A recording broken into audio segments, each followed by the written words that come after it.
નમસ્કાર દર્શક મિત્રો, આપ જોઈ રહ્યા છો છોટાઉદેપુર ટાઈમ્સ। છોટાઉદેપુર જિલ્લા પંચાયતમાં ભગવો લહેરાયો। પ્રમુખ તરીકે ઉપેન્દ્ર રાઠવા, ઉપપ્રમુખ તરીકે રાયસિંગ ભીલ વિજેતા થયા।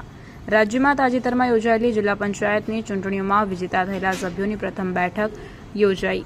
છોટાઉદેપુર જિલ્લા પંચાયતની કુલ 32 બેઠકો પૈકી 19 બેઠકો પર ભારતીય જનતા પાર્ટીના ઉમેદવારો વિજેતા થયા હતા, જ્યારે આમ આદમી પાર્ટી અને 13 સભ્યો ચૂંટાઈ આવ્યા હતા। છોટાઉદેપુર જિલ્લા પંચાયત સભાખંડમાં જિલ્લા પંચાયત છોટાઉદેપુરની પંથક બેઠક નાયબ વિકાસ કમિશનરના અધ્યક્ષસ્થાને યોજાઈ હતી, જેમાં પ્રથમ ટર્મ માટે પ્રમુખ અને ઉપપ્રમુખની ચૂંટણી યોજાઈ, જેમાં ભારતીય જનતા પાર્ટીના ઉમેદવારો વિજેતા થયા। પ્રમુખ તરીકે પાવીજેતપુર તાલુકાના મોટી અમરૂલ જિલ્લા પંચાયત બેઠક પર વિજેતા થયેલા અને ભાજપના જિલ્લા પ્રમુખ તરીકે જવાબદારી નિભાવી ચૂકેલા ઉપેન્દ્રભાઈ હરિદાસ રાઠવા અને ઉપપ્રમુખ તરીકે પરવેટા જિલ્લા પંચાયત બેઠક પરથી વિજેતા થયેલા રાયસિંગભાઈ લલ્લુભાઈ ભીલને 19 મતો મળતા તેઓ વિજેતા થયા હતા। જિલ્લા પંચાયત છોટાઉદેપુરમાં ભગવો લહેરાતા ભાજપના કાર્યકરોમાં અનેરો ઉત્સાહ જોવા મળ્યો।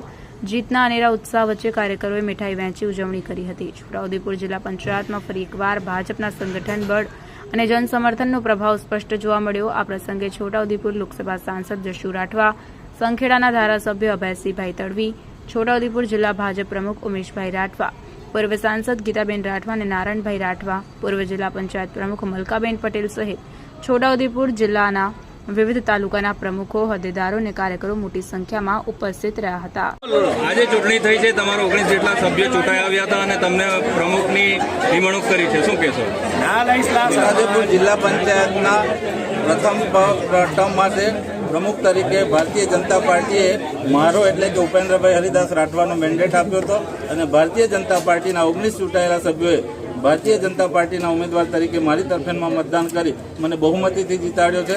આ તબક્કે પ્રદેશ ભારતીય જનતા પાર્ટીના શીર્ષ નેતૃત્વનો, રાષ્ટ્રીય નેતૃત્વનો અને જિલ્લા ભાજપના તમામ હોદ્દેદારો, પ્રમુખશ્રીનો અને સાંસદ ધારાસભ્યશ્રીનો આભાર વ્યક્ત કરું છું।